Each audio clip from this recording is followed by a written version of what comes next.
Look at this. Both guests successfully are here. Both of the guests are here. This is amazing in the No Idea Zone. Yeah, man. You it worked out. 12 people who give a shit about this show on YouTube. You 12 old Jewish ladies. You know the problems we've had with this show. You know that's why we call it the No Idea Zone. We have no idea how we get in or out. And I'm just going to get into it because we don't know when the technology is going to cut out on us. We really don't know. This Zoom world we live in, man, is eerie and consistent. but I have two very funny gentlemen. We did have a guest had to bail because he had some personal business he had to take care of. Very funny guy, Mike Muratori, but we're going to get him on a future episode. And it gave us a chance to get this guy on, who he's a DJ, he's a comic, old friend of mine, Cordell Pace, living in Orange, straight from Orange County, right? How are you? Yeah, I'm good. I'm good down here in Orange County, man. An hour south of LA. We're getting through it. We're getting through it down here. A little less restriction down here than up in LA, man. So we can walk around a little bit more freely without the drama, without the virus drama. That's because you got white people protesting. That's why, goddamn. Yeah. Oh boy, man. Yeah, exactly. Yeah, that's the y'all just voted a Republican, and I ain't trying to hear y'all in Orange County. Oh, that's cool. Stay in LA. Stay your ass in LA. Do not come down here. Cordell's enjoying it. Cordell doesn't mind it. Look at him. Oh yeah, I'm up under that Republican umbrella and enjoying all the benefits. Republican freedom. Freedom. Here's the funny thing. So before I introduce our next guest, I just want to say this. Well, you know what? Let me introduce our next guest first, and then I'll say my piece. Because this dude is truly a special comedian and another longtime buddy of mine. I actually think, Jeff, I've known you longer than even Cordell, man. Jeff, one of the first comedians I met in LA at the Ha Ha Cafe when I moved out here. This man has toured with comedy legend Paul Mooney. He is the host of KPFK 90.7 FM's Poncho Hour of Power in LA out here. And he's been described by writers as cutting, political, and hilarious. My great buddy, Jeff Keller. How are you, Jeff? I'm great, brother. How you doing?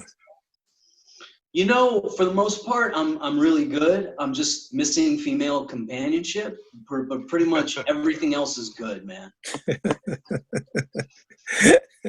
I was missing female companionship.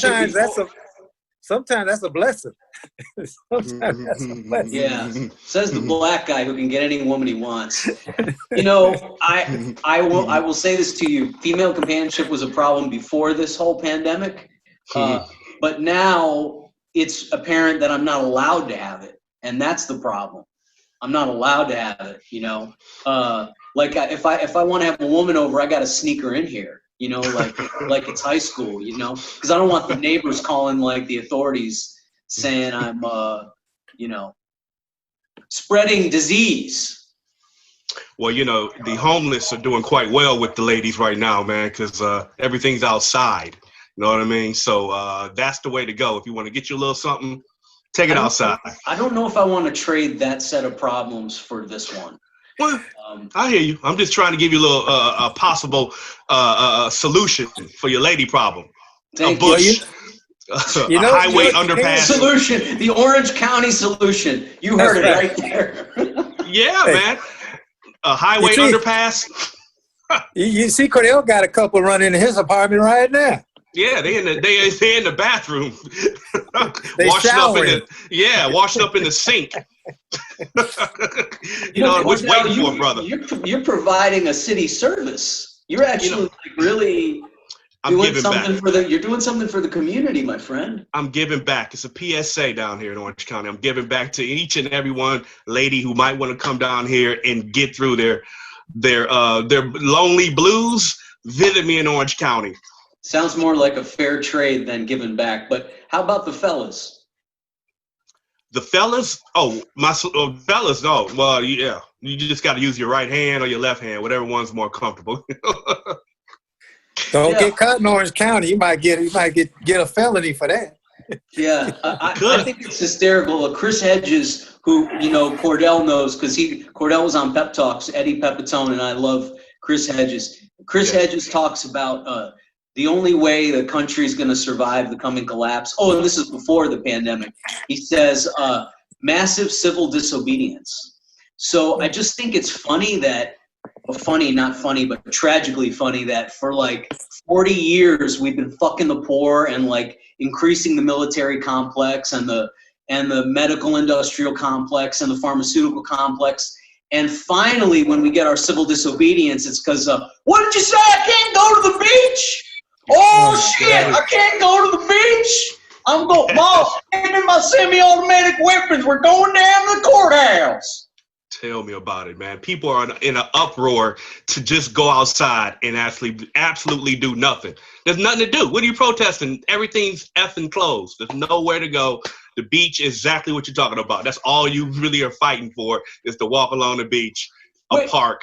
Wait, you telling me I can't go to the swap meet? You mean the swap meet's closed? It's closed. Hey, give me my bow and arrow. We're going to the courthouse.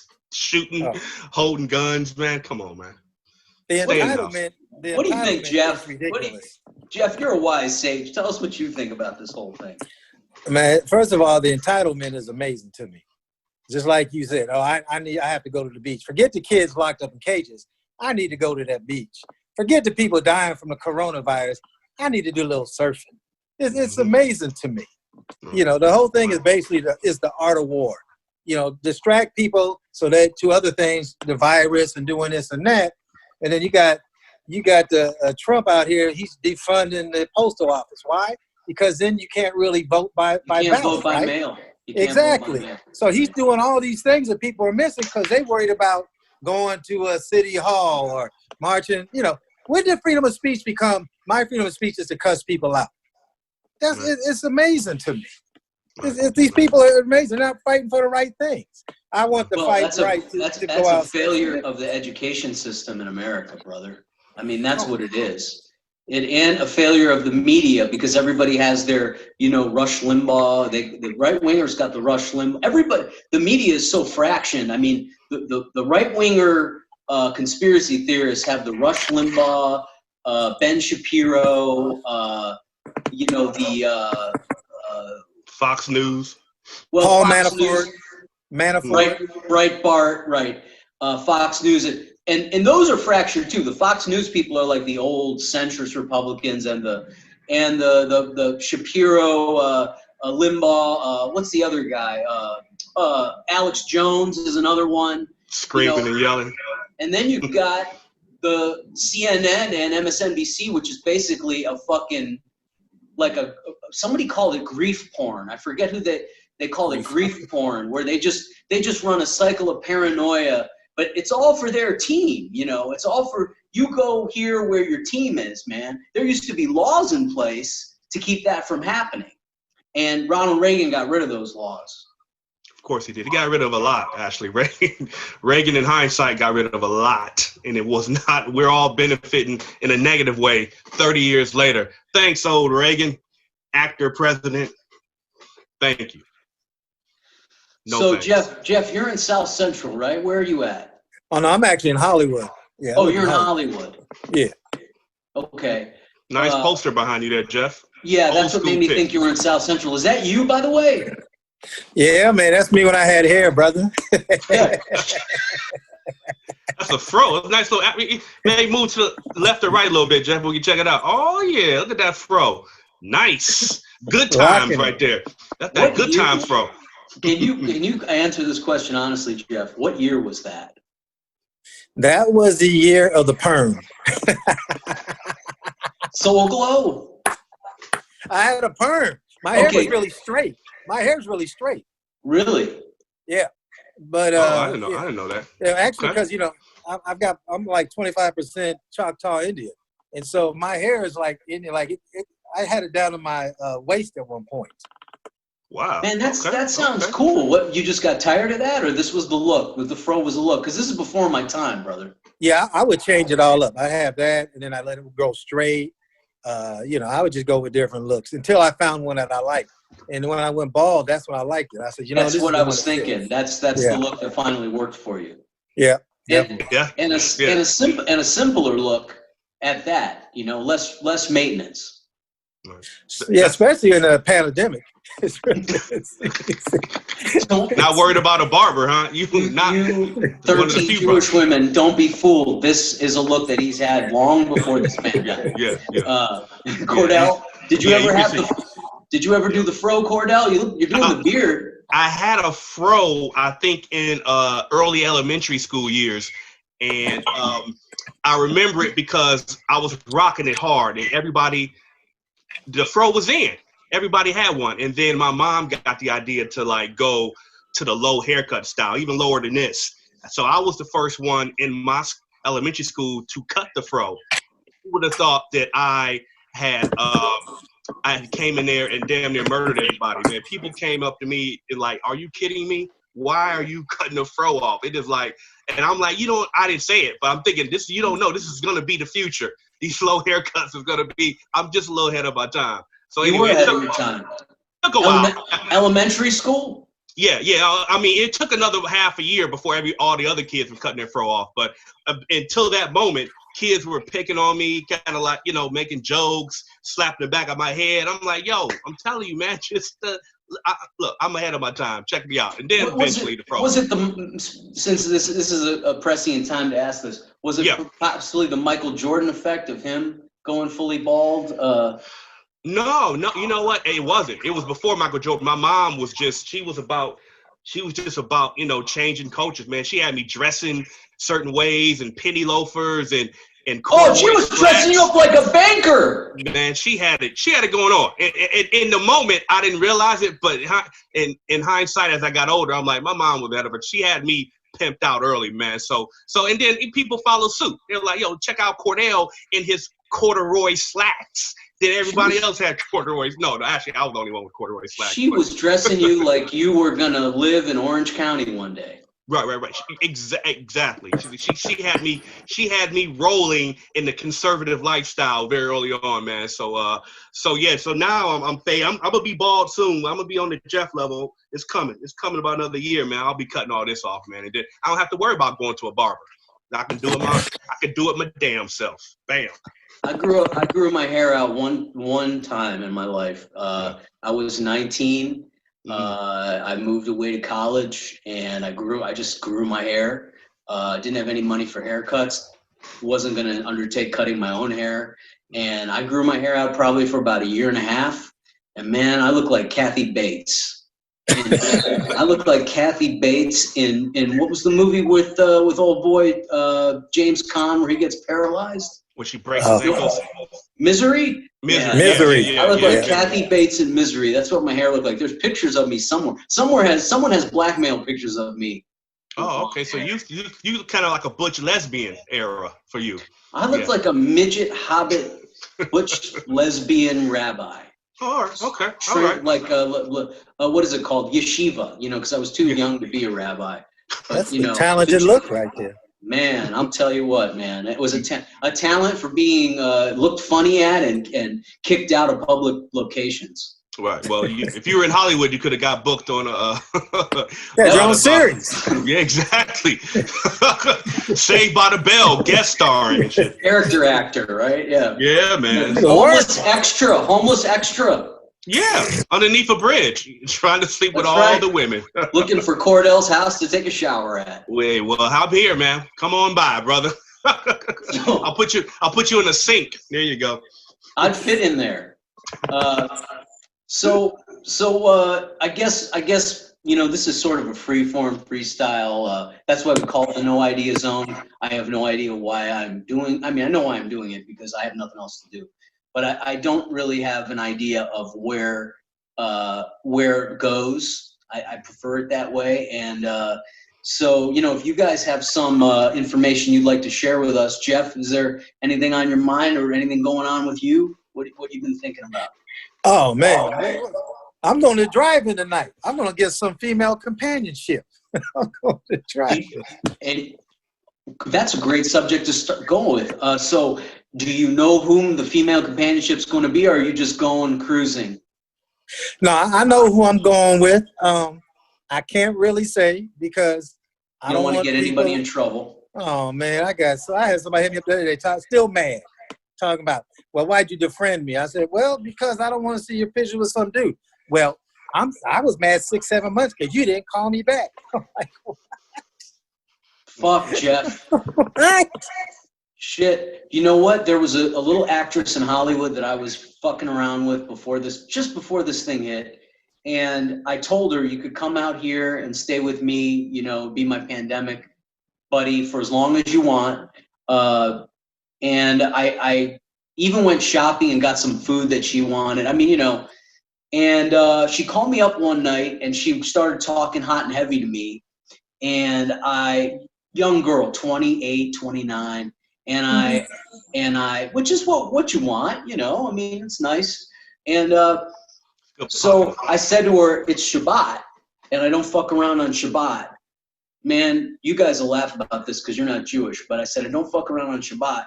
I wasn't mean to her or anything. I just said, let's talk tomorrow night and we'll plan for you to come over. I'll send you an Uber, bring you out here and everything. So, you know, I never heard from her the next night, right? Never heard from her the next night. And called her and texted her. I said, I'd give her some space. Didn't hear from her for a few days. Finally, I connected with her. You know, she grabbed another guy. Yeah. She grabbed another guy. She told me. Yeah. To her credit, I'm glad she did tell me. And I was like, you know, I can't fuck around with you now. Yeah. I can't fuck around with you now. What do you guys think? You think I was too hard on her? It's too late now. It's too late to go back now, but I'm lonely as fuck. Well, Shabbat killed the booty. There it is. You know what I mean? That's what Shabbat mean in English. Kill the booty. That's what it means in English. Shut down the pussy. Yes. That's what it means. You need to get with your Jewish counterparts and rewrite that Shabbat.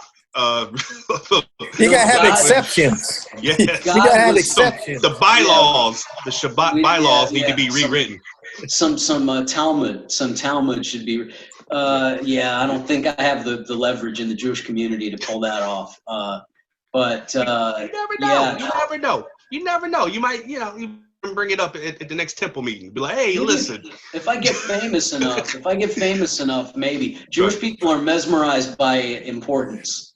Like, tell them your black friends said they need to put an exception rule into the Shabbat.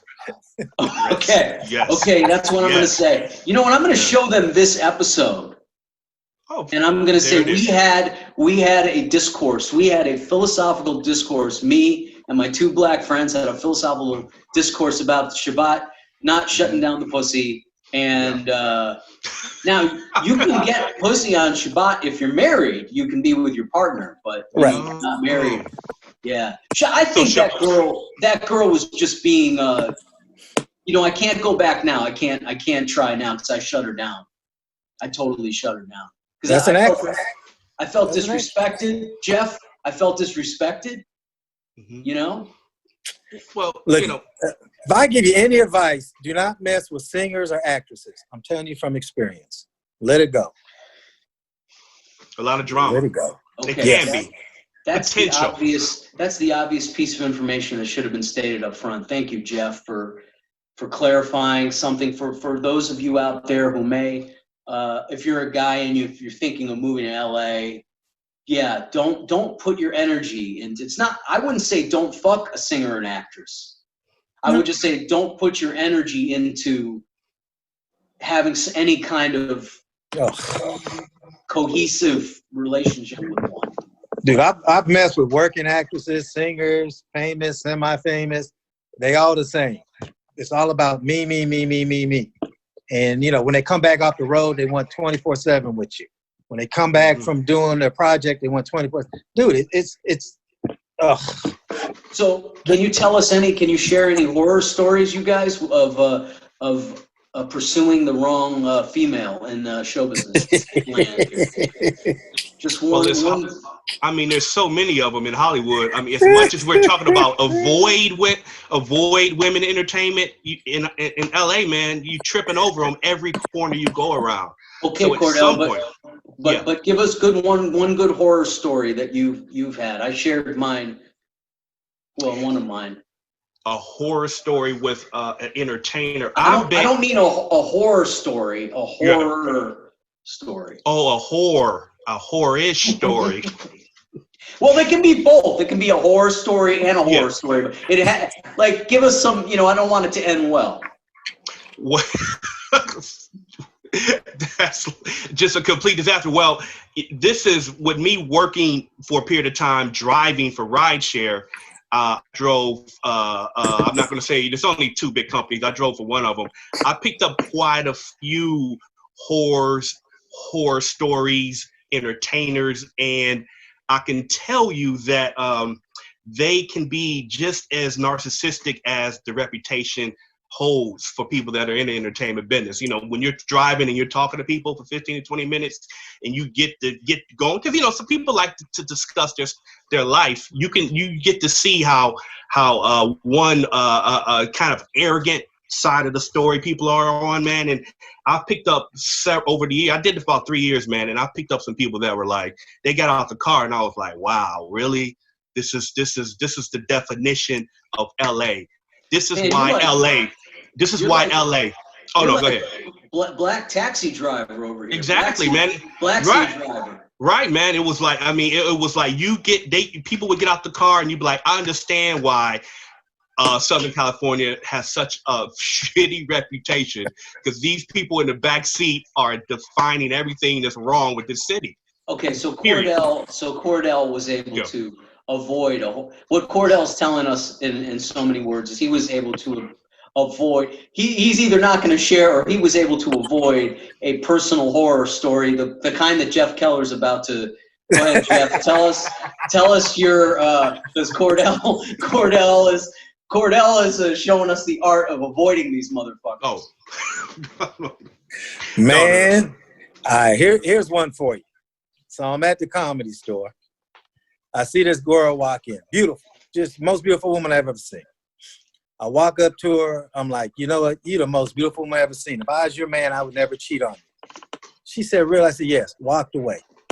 End of the night, she comes to me. She's like, look it. Let's go to Jerry's Deli and have dinner. Have something to eat. It's like 2 in the morning. I'm like, all right. We go eat. She gives me these 4 or 5 numbers. She's like, I got a fiance, but it's cool. We can still go out, hang out. I'm like, all right. Shows my fiance. He's a singer, but, if you ever need something, let me know, and he'll do a benefit. I said, no problem. So I'm thinking of some dude that plays around town. So we're going to movies. We're hanging out. Finally, we do the damn thing, and I'm like, well, shoot, this guy must not be that important. So now I'm in the back with Mooney, and Stevie Wonder comes walking in, and she comes walking behind Steve, and I'm like, hey, Paul, that's the girl I was telling you about. And Paul looks at me and goes, nigga, that's Stevie's woman. You might want to let that go. There it is. Smashing on Stevie Wonders. He couldn't see it, so it didn't matter. But he could smell it. Hey. You know what? He might be blind, but he's not, he knows what he's doing. He walked by me, he was like, hey, he smells familiar. I was like, hey, man. So then I walked up to her. Hey, I walked up to her afterwards, like when Steve was in the bathroom, I said, why didn't you tell me that was your fiance? She goes, it's okay. Don't worry about it, but we can still hang out. They're like, no, we're not hanging out. We're not doing it. I wish that's what I would have said. So that's one feather in the cap. So you did hook up with her. You did carry on with her. This is how bad it got. I would be in the studio with her and Steve. I would go to dinner with her and Steve. They invited me to go do things like fly. Steve was doing a concert for $1 million for the Prince of Saudi Arabia. Invited me to go out there for the weekend. I was like, I ain't doing all that. And so finally I had to end it because it got to be too much. Sounds like an arrangement. She had an arrangement. Not a horror story, people. Not a horror story. Didn't end badly. I appreciate it. It's a good story. No. It was a horror story. I was the whore. Well, gladly. You were gladly. I was the whore. Not a bad whore to be either. You know, Stevie Wonder's fiance. Not bad. It's a nice little feather in the cap. Stevie Wonder's fiance. Take that. I could take that to the grave with me. Not bad. Oh man, I got a couple of them, man. Okay, here's a story real quick of back in. This is good. This is going to be a good episode, people. So back in the day when I was living in my car, I'm 28, maybe 27, 28 years old, and I'm living in my car in about the Culver City area, and because they have facilities for poor people, like places you can go, and you know, a good place to sleep in your car was Culver City anyway, back in the early 2000s. And I'm smoking cigarettes, and I'm looking rough. But when you're in your 20s and you look rough, it's different than being rough in your 30s or 40s or 50s. You know, it's kind of like you can still have some artist, kind of sexy artist shit going on. And I meet this girl. She pulls up. I'm standing outside the bagel shop. It's called Noah's Bagels in Culver City. It's in a big. There's an In-N-Out burger over there and a bunch of shit. I'm standing in front of the bagel shop smoking my cigarette, and this girl pulls up right in front of me, parks, candy apple red, convertible, blonde, green eyes, just like you say, Jeff, the most beautiful woman I ever saw, right? Gets out of the car. She's got this tiny little summer dress on, white summer dress, and the car has Texas plates, so I figure, oh, she's from out of town. But she doesn't look like she's from out of town. She doesn't look like she's a tourist, you know. She looks like she knows her way around. And it's a good thing I was standing on that curb, because I was perfect height with her, standing on that curb as she walked up on the street. And I just started hitting on her, flirting with her. And she was taking it. She was like, she says, so we're talking for a few minutes. And I said, I'm a comedian. She asked me what I did, and I go, I'm a comedian. I wasn't making a living at it, but, you know, you still say you're a comedian. You're right. She said, oh, that's so great. You know, I'm having a party, and I'm having a bunch of friends over tonight. Would you like to come and do comedy for my friends at this party? Oh. So she gives me her number. Put her in my cell phone. She gives me her number and her name. Mm-hmm. And we connect. And later on, she gives me the address, says, come and come to my house, and I'm going to have a party. First of all, she's like 19 years old or 20. She's a young woman. And she's got a house on Sepulveda and Palms, in that area. Like, nice, Palms, you know. Mm-hmm. House of her own, big backyard, you know, the kind of house like a family of 2 or 3 kids have, you know. West side of LA. Mm-hmm. So I go to get to this party. It's all women, no men. All women. Wow. You're the only man. I say to her, I go, her name's Amber. I said, Amber, what's going on here? There's no men. She goes, oh, I'm a lesbian, and all my friends are lesbians. And there's a bonfire in the back with tiki torches, and they've got a mic set. I mean, this is a sophisticated setup. She's not like got to put you up on an apple crate and have you tell jokes to her friends. This is a real deal. Man, I bombed harder than I've ever bombed in front of those lesbians. Those lesbians hated me. By the way, nobody hates me more than all lesbian. I'm not saying some lesbians couldn't like me, but this was a horrible. And the girl, she comes up, she gives me this intro. She goes, okay, my friend Steven is going to tell you some jokes now. That was the intro. You know? Did you get paid? Hopefully you got paid at least. I did not get paid. Oh, well, that sucked. And didn't get any. Turns out the girl's name is Amber Heard. Have you ever heard of a woman named Amber Heard? Yeah. Okay. Some years later, this woman is an actress. Yeah. She married Johnny Depp. Yeah. Yeah, right. Yeah. They're going through like a lawsuit or something right now. Well, divorce. But this is 2004, maybe 2005. Okay. So she's still like, but anyway, it was a disaster, and it was so cute. I felt so bad for her. Like, I didn't feel bad for myself. I felt bad for her because I really ruined her party. You mean you brought it to a screeching halt, is what you're saying? Oh, no, the party went on, but my presence there I had to get the fuck out of there because my presence was following up. She should have told you it was all lesbians because she's fine as hell. She's fine as hell. And they were a variety of lesbians. There were like security guard looking lesbians. There were softball player looking lesbians. There were the lipstick lesbians. There were the gym stripper type lesbians. Queen Latifah lesbians. Definitely. There were a few Queen Latifahs there. There were a few bell hooks, poetry reading, coffee shop motherfuckers. It sounds like a festival of lesbians. It was a festival of lesbians. It sounds like more than a party, man. And you couldn't touch one of them. You couldn't get one of them. No. And I was still mesmerized because this woman, Amber, was totally taking my compliments and my hitting on her. She was just she received it like a woman who wanted male attention. So I don't know, man. When she married a guy, I mean, maybe the guy's not completely straight, maybe they had a swinger agreement or something, who the fuck knows? Yeah. Well, actually, there's a lot of dirt coming out on that relationship. You're talking about Johnny Depp, from what I've been reading here and there about that, with them getting divorced and lawsuits. So I wouldn't put it past that they had some, a freaky type situation going on, and it's all coming out in court now. You know what I mean? Right. But that's Hollywood for you. That's Hollywood for you. Okay, but Jeff, you end up with a woman who is into other women.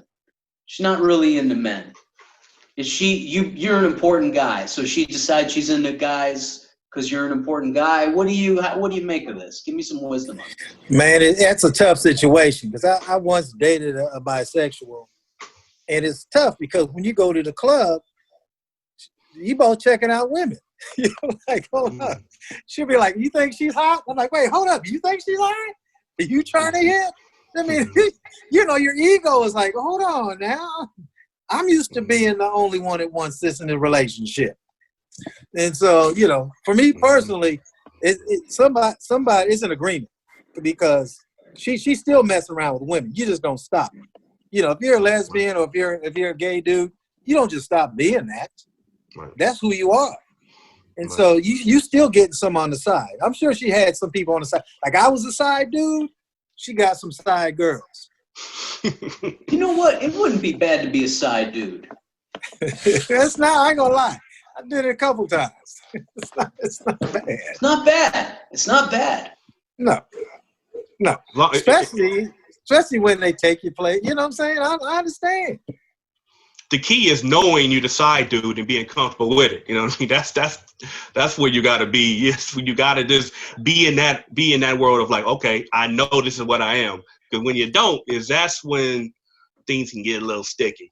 That's what so now we've gotten to the bottom of my problem with the Hollywood actress, comedian girl. I didn't know I was a side dude. Not that I was trying to be the main dude. I just didn't want her to be plucking out guys, randomly fucking them, Right. And I should have not been like that. I should have been like, well, whatever, it's cool. Yeah. Yeah. But that's interesting though, because I'm sure you've had randomly hit on girls, right? Randomly got some pussy from girls. Right. So why can't she do the same thing and still you get some? True. I know. I think it's because I just said, hey, give me a day. Can't you wait a fucking day? Like, no. You know what I mean? Like, no, she was hot right then. She was ready to pop right then. Yeah, I know, man. I know. Yeah. But it is tough being a side piece because for a dude, because it's an ego thing, right? It's an ego thing, and it's just like even as we say, knowing it, and when you know it and you're in it, it's still like, wow, man. It's like I'm here every now and then. Who else is, who's here a little bit more often than I am? So it's for a dude, it even being in the moment of like, I'm just gonna be, you know what I mean? I'm the drive through Popeye's chicken, smash you every blue moon. But man, it's, I I've been there, man, and it's tough. I had to back away, man. It ain't. I can only do it for a little bit. Come on now. Share with us your horror story. Come on, Cordell. Yeah, don't be reluctant, man. No, I mean, it's not really being reluctant. It's just knowing that you just gotta. I was in a space where I was with a girl who had kids with a guy who was a semi-pro football player, which semi-pro, right? Who knew? That's like it's a hobby. Yeah, that's like saying it was a hobby. He played a flag football league. He was paying to play. Right. Well, I tell you, he was playing for the Carson Tigers. I had never heard of him before. Yeah, he was also paying to play for the Carson Tigers. Oh my gosh! I was like, I didn't even know there was a college credit. It was. I mean, it was. You know about these leagues, but I had never knew anybody that was. This dude was actually playing in it, and they had in that semi-pro world, he was like, I don't know, Jerry Rice, whatever, I don't know, but on the junior level, but that was her man. They had kids, and I was like, it's tough, being the side piece to the Carson Tiger, receiver, man, but I understand that. He ended up winning out, though. The semi-pro dude won out, and up-and-coming entertainer myself ended up. I just walked away, man. I couldn't get. She was going back and forth, and the kids were involved. So when the women with the kids involved, they go lean a little more to the left of where the baby daddy. No matter what they tell you, they always go lean towards the baby daddy. No matter if they say it's over, I ain't going back. It's not. You know what I mean? I love it, brother. I love it. Guys, we got to wrap up. We got like 30 seconds. But real quick, both of you, first, Cordell, tell us where we can find you. No doubt about it. On Twitter and Instagram, you can find me at Create Pace, CreatePace. And if you want to follow my DJ stuff, you can find me on Twitter and Instagram at Pace DJ, PACETHE DJ. So those are my two careers. There you go. Thank you, brother. And Jeff? She was in the minors of gold digging. Yes. And thriving in it, too. He wanted to know Stevie Wonder. Jeff, where can we find you? Yeah, you can find me on Twitter, Instagram. My mom's white. That's my Instagram and Twitter name. I also got a podcast out called And So You Think You Got Problems? And Friday, 3 o'clock, you can catch me on 90.7 FM, KPFK, the Pocho Hour of Power. Pocho Hour of Power. It's a great show. Great show. Great. Well, we will look forward to that. And guys, thanks for being here with me at this Festival of Lesbians. No doubt, man. Thanks for having us, Steve, man. Had a good time, bro. Man. We'll see you guys. Right, everybody, thanks for joining us. No Idea Zone. Take care. We'll see you soon. All right, brother. Peace.